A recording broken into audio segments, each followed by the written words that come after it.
La Gran Muralla China, la mayor obra de ingeniería del mundo. Aunque desde antiguo los emperadores chinos habían construido barrera para defenderse de los bárbaros, fueron los Ming en los siglos XV y XVI quienes erigieron una muralla continua de al menos 7.000 kilómetros, la mayor frontera del mundo.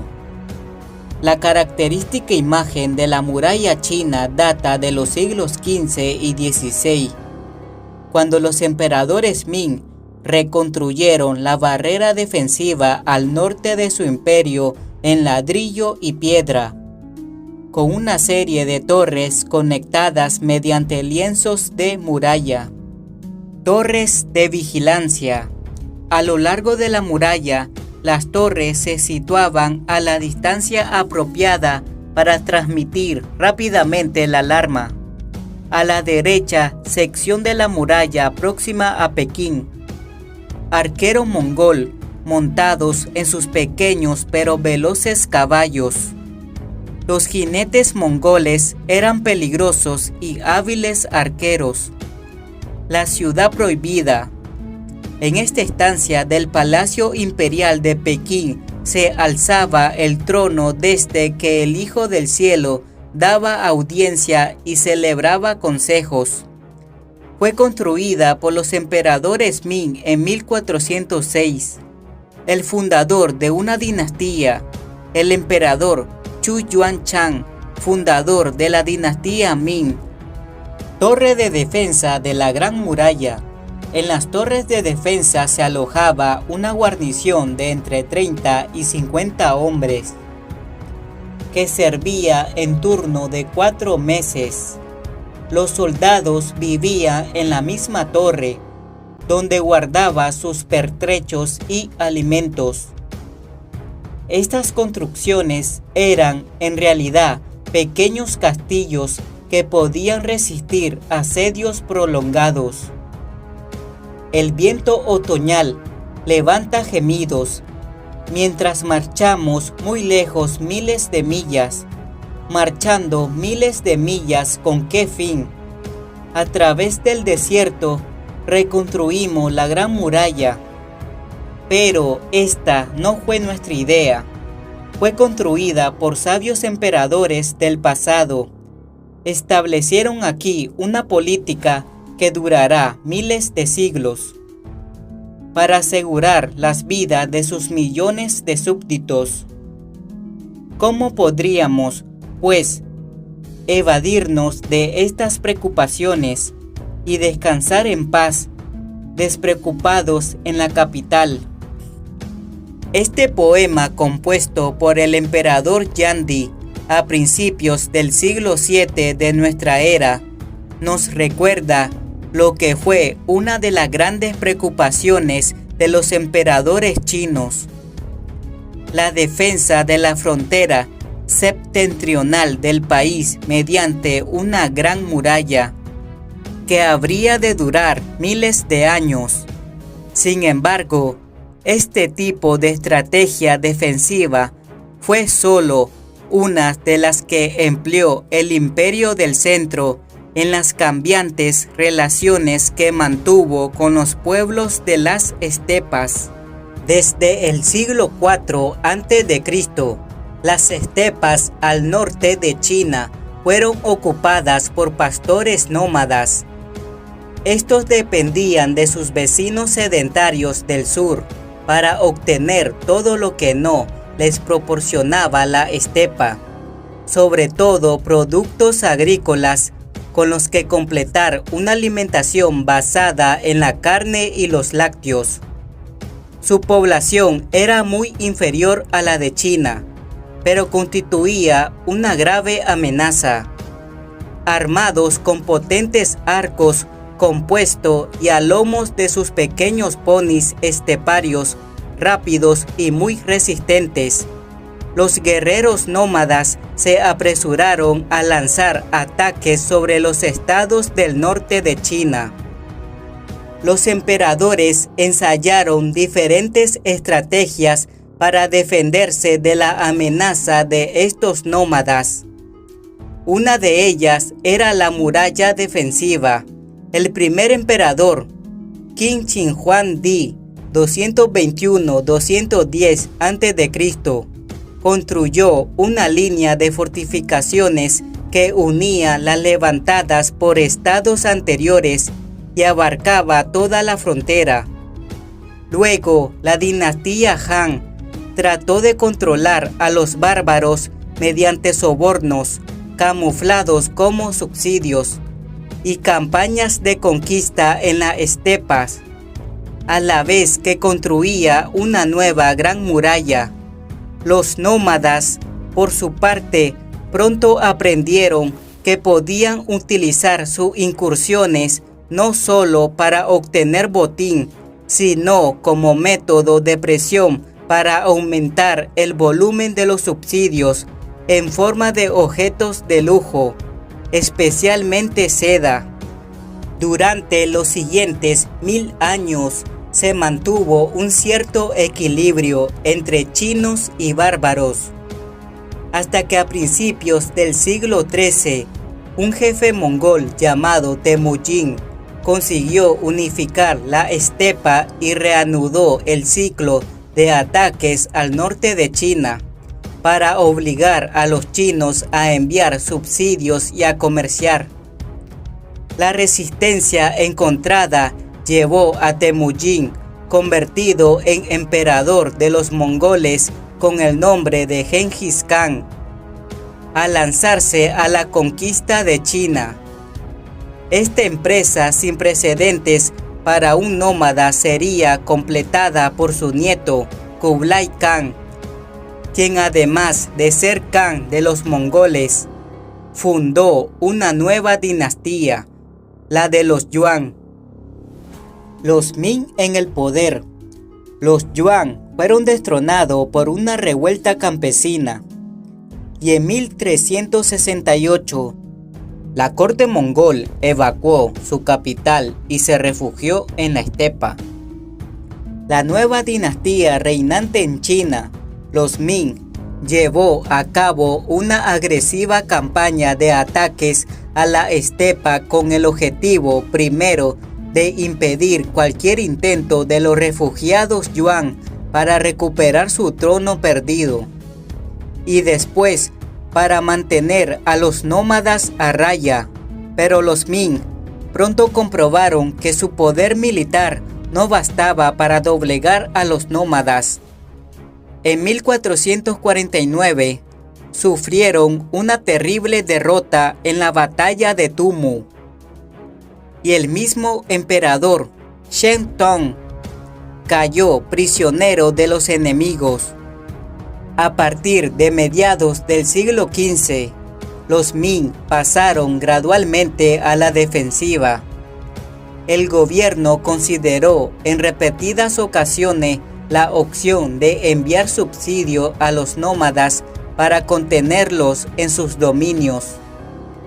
Pero esta era una medida impopular tanto para los diferentes emperadores como para los funcionarios civiles, por el perjuicio que causaba al tesoro. La consecuencia de ello fue que los mongoles redoblaron sus ataques sobre la frontera para obligar a los chinos a comerciar. Como afirmaba en 1459 el gran secretario Li Xian, los mongoles son una calamidad para China, solo porque necesitan desesperadamente ropa y comida. No es exagerado afirmar que los Ming fueron la dinastía de toda la historia china que sufrió más ataque por parte de los nómadas. No sería hasta 1571 cuando un cortesano, el ministro Wang Shun-kun, que había acumulado un gran poder, logró convencer al emperador Longji de cambiar su política. Se enviaron subsidios a la aristocracia mongola y se establecieron mercados en la frontera.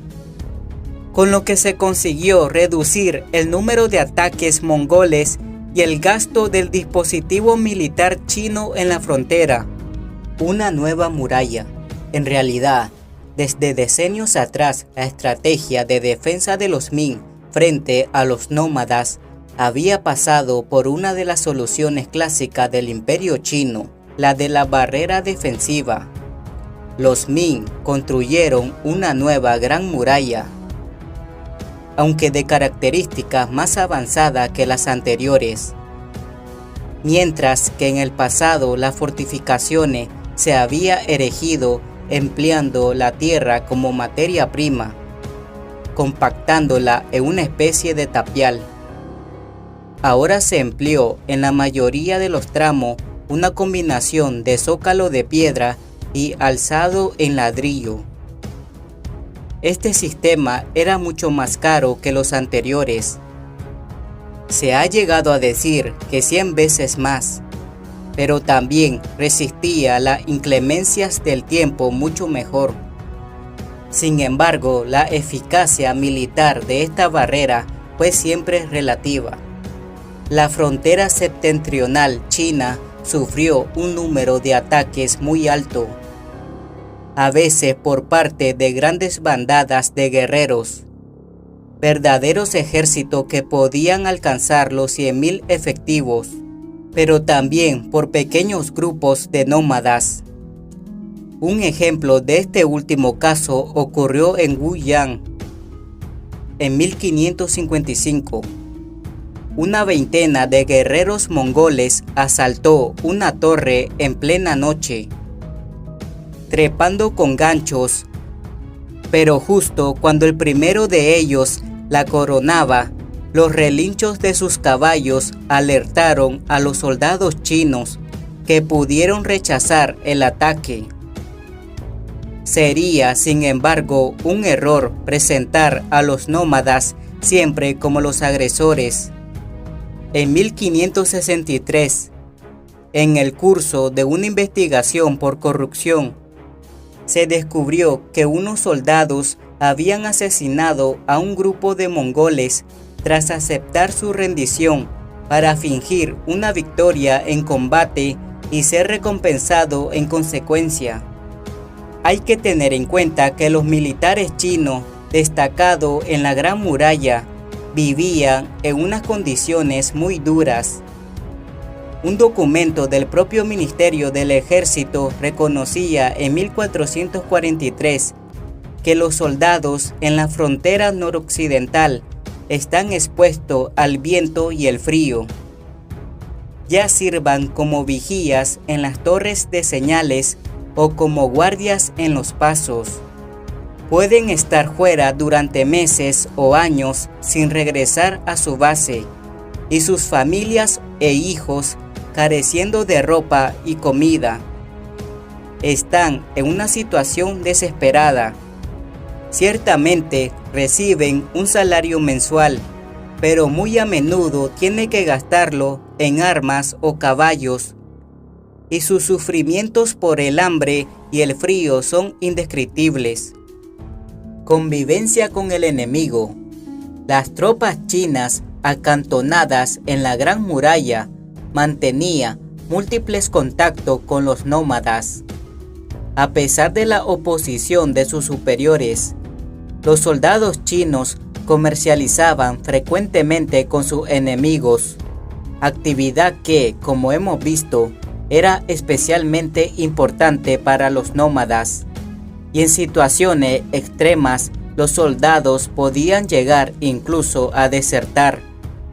En 1550, el comandante militar de Dacton, al oeste de Pekín, escribía indignado: "Nuestras tropas y exploradores a menudo van al territorio mongol para comerciar con ello y han hecho amigos. Los 4 caudillos, Atlán, Toito, Sanye y Usin, han incorporado torres de observación de nuestra gran frontera a sus campamentos. Los mongoles reemplazan a nuestras dotaciones como vigías y nuestros soldados reemplazan a sus tropas como pastores, con el resultado de que ninguna información estratégica de nuestras defensas pasa inadvertida a los mongoles. En numerosas ocasiones, los funcionarios del gobierno demostraron una gran desconfianza hacia el comportamiento de sus propios soldados. En 1554, uno de ellos acusó a las tropas fronterizas de tener tanto miedo a los mongoles que cada vez que estos cruzaban la gran muralla, huían sin siquiera combatir. Otro afirmó en 1609 que los guardias de las torres, incapaces de defenderse a sí mismos, al descubrir mongoles en las cercanías, no se atrevían a dar la voz de alarma y preferían fingir que no les habían visto. También se acusó a los soldados de sobornar a los nómadas para que no les atacasen, lo que no deja de ser chocante, teniendo en cuenta la oposición radical del gobierno a este recurso. La colaboración entre los nómadas y algunos soldados llegaba hasta tal punto que en 1533 un funcionario del gobierno afirmó que las dotaciones de las torres de observación servían de guías a las partidas de guerra mongolas durante sus incursiones en territorio chino. La invasión manchú. La dinastía Ming se debilitó como consecuencia de 2 siglos de enfrentamiento con los nómadas. Además, en su obsesión por los mongoles, descuidaron protegerse de otros enemigos como los manchúes, que aprovecharon este error para convertirse en un poder a tener en cuenta. Y cuando se desató una rebelión interna en China, atravesaron la Gran Muralla, cuya guarnición les franqueó el paso, y derrocaron a los Ming en 1644. Pasado el tiempo, la Gran Muralla, perdida ya su función original, se ha convertido en símbolo del orgullo colectivo del pueblo chino y en el ícono más conocido del país, lo que no deja de ser irónico, dado los escasos frutos que dio en la larga lucha de China por defenderse de sus vecinos nómadas del norte.